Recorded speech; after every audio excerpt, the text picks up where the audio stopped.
कहानी की शुरुआत में हम बर्नाडेट नाम की एक लड़की को देखते हैं जो हॉस्टल से बाहर जा रही होती है।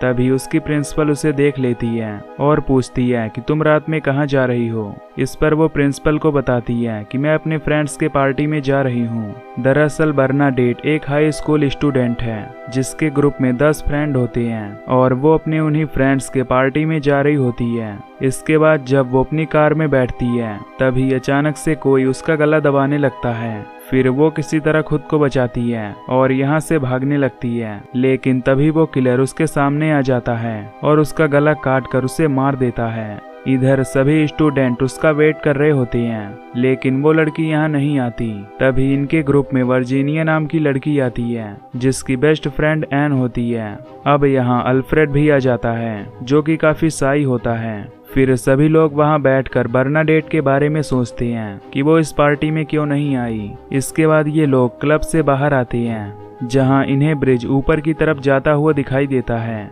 ब्रिज देखकर सभी आपस में शर्त लगाते हैं कि कौन इस ब्रिज को पहले पार करेगा। फिर ये अपनी गाड़ी में बैठकर ब्रिज की तरफ जाने लगते हैं। इस दौरान जिस गाड़ी में वर्जीनिया होती है उसका एक्सीडेंट होते होते बचता है। ये देखकर वर्जीनिया काफी ज्यादा डर जाती है और सब पर गुस्सा करने लगती है। सभी को वर्जीनिया की ये बात बुरी लगती है।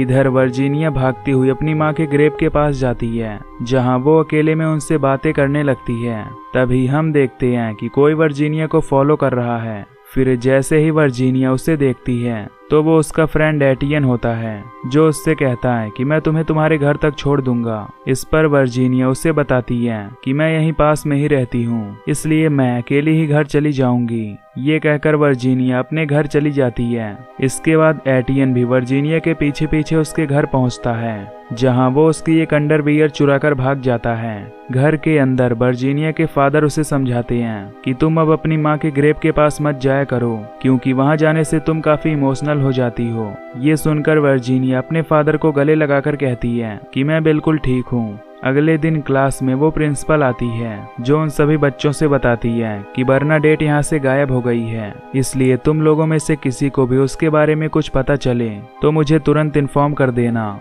तभी वर्जीनिया को एक विजन आता है जिसमें वो खुद को एक ऑपरेशन थिएटर में देखती है जहां उसके माइंड की सर्जरी चल रही होती है। साथ ही उसके फादर डॉक्टर से कंसल्टेशन कर रहे होते हैं। खैर इसके बाद वर्जीनिया उस डॉक्टर के पास जाती है और उन्हें अपने विजन के बारे में बताती है।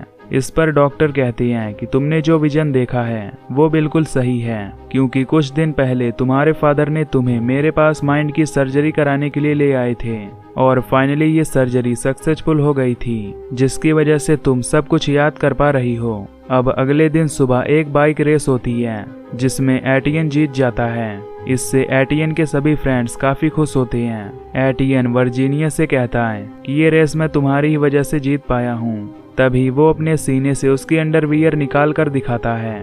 वर्जीनिया ये देखकर उस पर गुस्सा करती है। रात में ये सभी पार्टी करने का प्लान करते हैं। फिर एटियन कहता है कि वो अपनी बाइक साफ करके जल्द ही आएगा। वहीं जब एटियन अपनी बाइक साफ कर रहा होता है तभी वहां वो किलर आ जाता है। वो उस बाइक के टायर में एटियन का सिर पटक देता है जिससे एटियन का सिर फट जाता है और वो वहीं पर मारा जाता है। इधर पार्टी में उसके बाकी फ्रेंड्स सोचने लगते हैं कि एटियन अभी तक पार्टी में क्यों नहीं आया। इसके बाद वर्जीनिया और एन अल्फ्रेड के घर जाते हैं क्योंकि वो भी पार्टी में नहीं आया था। तभी उन्हें वहां बर्नाडेट का कटा हुआ सिर दिखाई देता है।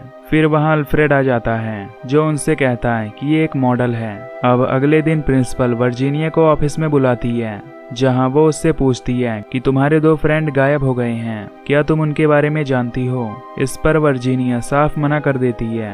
रात में रूडी अपनी गर्लफ्रेंड मैगी को स्टीव के साथ देखता है जिससे उसे काफी गुस्सा आता है, इसीलिए वो स्टीव से झगड़ा करने लगता है। तभी बैन इनके झगड़े को शांत कराता है। इससे रूडी बैन के ऊपर गुस्सा करता है और कहता है कि अगर तुम इस झगड़े के बीच में आए तो मैं तुम्हें जान से मार दूंगा। ये कहकर रूडी वहां से चला जाता है। अब रात में बैन जब अपने घर में जिम कर रहा होता है तभी वहां वो कातिल आ जाता है जो उस पर अधिक वजन रखकर उसके पेट पर डंबल फेंक देता है जिससे बैन वहीं बुरी तरह से मारा जाता है। वहीं जब बैन की गर्लफ्रेंड उससे मिलने आती है तो उसे वहां बैन नहीं दिखाई देता जिससे वो काफी ज्यादा हैरान होती है। अगले दिन सुबह कॉलेज में एक फुटबॉल मैच होता है जहां रूडी जीत जाता है। तभी रूडी के पास वर्जीनिया आती है।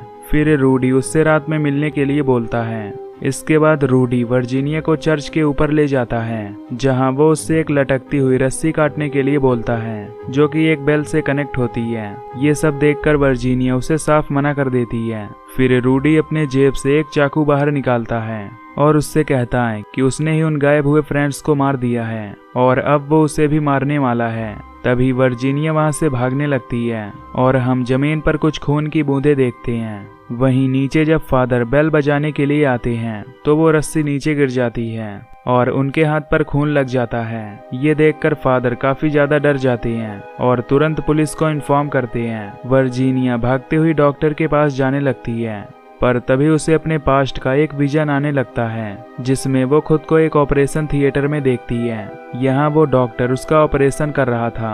अब वर्जीनिया डॉक्टर के पास जाकर उससे ये सब बातें बताती है। ये सुनकर डॉक्टर उसे समझाता है कि ये तुम्हारी सर्जरी का कोई साइड इफेक्ट होगा।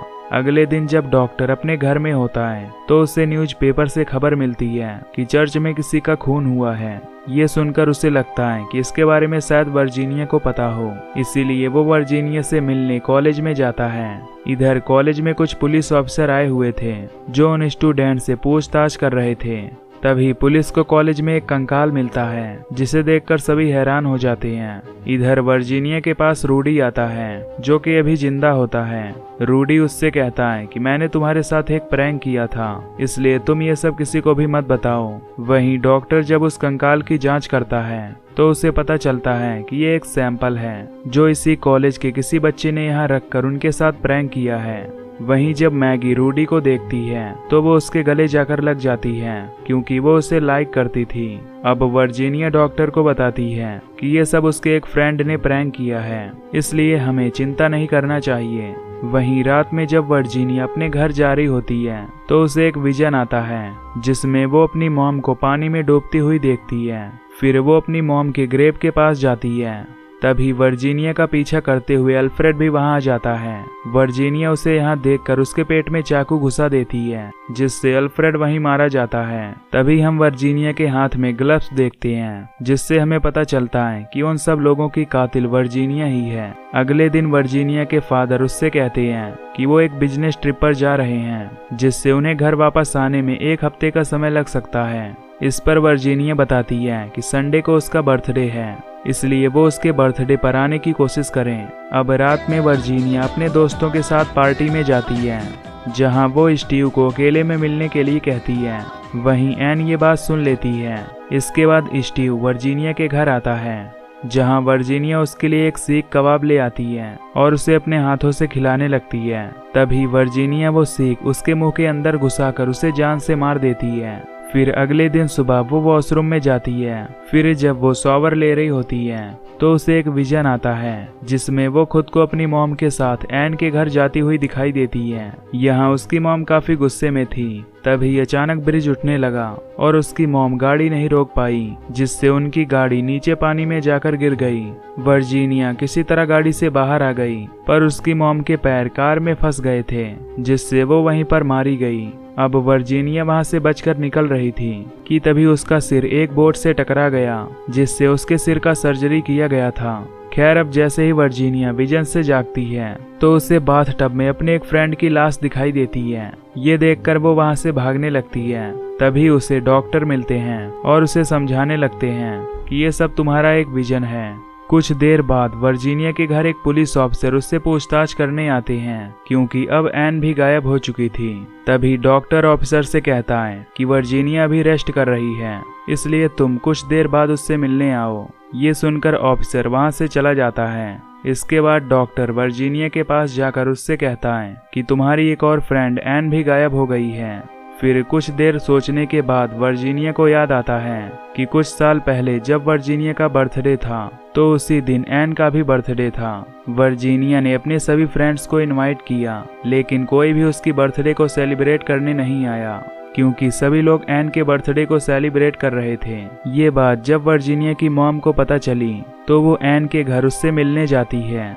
लेकिन एन के घर के गार्ड ने उसे वहां से भगा दिया, जिससे उसने उन सब से अपने इंसल्ट का बदला लेने का ठान लिया। लेकिन जब वो रास्ते से आ रही थी तो उनकी गाड़ी का एक्सीडेंट हो गया, जिसमें वर्जीनिया की मॉम बुरी तरह मारी गई। अब ये सब बातें याद करके वर्जीनिया काफी दुखी होती है और एक दूसरे रूम में जाकर एक रॉड ले आती है और उस डॉक्टर पर रॉड से हमला करके उन्हें मार डालती है। कुछ देर बाद वहां वर्जीनिया के फादर आते हैं, जो घर के अंदर खून देखकर शॉक्ड हो जाते हैं। इसके बाद वो केबिन की तरफ जाते हैं, जहां उन्हें रास्ते में वर्जीनिया की एक फ्रेंड दिखाई देती है, जो कुछ भी नहीं बोल रही थी। फिर जब वो थोड़ा आगे जाते हैं तो उन्हें अपने वाइफ की डेड बॉडी गायब हुई दिखाई देती है और उसकी जगह पर उस डॉक्टर की लाश रखी हुई थी। अब वो केबिन में जाता है, वहां उसे वर्जीनिया दिखाई देती है, जो कि अपने सभी फ्रेंड्स की डेड बॉडी के साथ बर्थडे सेलिब्रेट करने वाली थी। वर्जीनिया अपने फादर को देखकर कहती है कि तुमने अच्छा किया जो मेरे बर्थडे पर आए। इस पर वो कहता है कि तुमने अपने सभी फ्रेंड्स के साथ ऐसा क्यों किया। अब वर्जीनिया बताती है कि उसने सिर्फ अपनी मॉम की मौत का बदला लिया है। इस पर उसके फादर कहते हैं कि तुमने बहुत गलत काम किया है। ये सुनकर वर्जीनिया को काफी ज्यादा गुस्सा आता है और वो एक चाकू से अपने फादर का भी गला काट कर उन्हें मार देती है। इसके बाद वर्जीनिया वहां बैठी एक लड़की को उठाती है, जो एकदम वर्जीनिया की तरह लग रही थी। वर्जीनिया उसे होश में लाती है और कहती है कि मैं तुम्हारी सिस्टर हूँ और मैंने तुम्हारा बर्थडे सेलिब्रेट करने के लिए सभी लोगों को मार डाला है। ये सुनकर वो लड़की वर्जीनिया से हाथापाई करने लगती है, जिससे वर्जीनिया का फेस मास्क हट जाता है और हम देख पाते हैं कि वो वर्जीनिया नहीं बल्कि एन है। एन वर्जीनिया को बताती है कि मेरी मॉम का तुम्हारे फादर के साथ अफेयर चल रहा था, जिसकी वजह से उसकी जिंदगी बर्बाद हो गई। दरअसल एन भी वर्जीनिया के फादर की ही बेटी होती है, क्योंकि एन की मॉम का वर्जीनिया के फादर के साथ अफेयर चल रहा था और इसी वजह से एन ने अपने सभी फ्रेंड्स को मार दिया ताकि वो वर्जीनिया का बर्थडे सेलिब्रेट कर सके।